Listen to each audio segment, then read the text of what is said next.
सर्पकन्या को मारकर जादुई जड़ी बूटी लेकर राजकुमार आया और पिशाचिनी को दिया। पिशाचिनी बहुत खुश हुई। उसे लगाते ही उसके बच्चे की आंख ठीक हो गई। फिर राजकुमार बेताल की मणि की तलाश में आगे बढ़ गया। चलते चलते वह थक गया और एक पेड़ की छांव में आराम करने लगा। तभी उसे किसी स्त्री के रोने की आवाज सुनाई दी। राजकुमार ने ध्यान दिया कि यह आवाज पास में बने एक कब्रिस्तान से आ रही है। वह तुरंत वहां पहुंचा और जमीन की मिट्टी हटाने लगा। मिट्टी के नीचे एक सुंदर स्त्री दबी हुई थी। राजकुमार ने उसे बाहर निकाला और पूछा, हे देवी, आप कौन हैं और आपकी यह दशा कैसे हुई? स्त्री ने कहा, मुसाफिर, मेरी कथा बहुत दुखद है। मैं एक साहूकार की बेटी हूँ। मेरा विवाह एक व्यापारी के पुत्र से हुआ था। हम दोनों प्रेम पूर्वक जीवन व्यतीत कर रहे थे। एक दिन हमारे घर एक नौजवान योगी आया। वह गंधर्व देश का निवासी था। उसकी पत्नी का नाम रूपसेना था, जो अत्यंत सुंदर थी।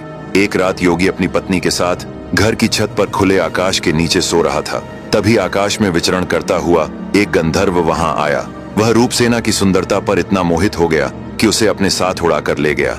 जब योगी की नींद खुली और उसने अपनी पत्नी को न पाया तो वह गहरे शोक में डूब गया और मरने को भी तैयार हो गया। लेकिन लोगों के समझाने पर उसने धैर्य रखा और अपनी पत्नी की खोज में भटकने लगा। इसी भटकन में वह मेरे द्वार पर पहुंचा। उसे भूखा देखकर मैंने उसे एक कटोरा भरकर खीर दी। फिर वह उसे पास के सरोवर के किनारे ले गया। कटोरा एक पेड़ के नीचे रख दिया और सरोवर में हाथ मुंह धोने चला गया। उसी समय एक चील एक सांप लेकर वहां आई और उस पेड़ की डाल पर बैठकर सांप को खाने लगी। सांप के मुंह से जहर टपककर खीर के कटोरे में गिर गया। योगी को इसका कुछ भी पता नहीं था। उसने वही खीर खा ली। जहर का असर होते ही वह तड़पने लगा और दौड़ता हुआ मेरे घर आया। वह बोला, तूने मुझे जहर दे दिया है। इतना कहते ही वह मेरी चौखट पर गिर पड़ा और उसकी मृत्यु हो गई। तभी आसपास के लोग इकट्ठा हो गए और मुझे योगी की मृत्यु का दोषी मानकर यहाँ लाकर जमीन में गाड़ दिया। पर शायद ऊपर वाले को मेरी बेगुनाही पता थी, इसलिए आप समय पर यहाँ पहुँच गए।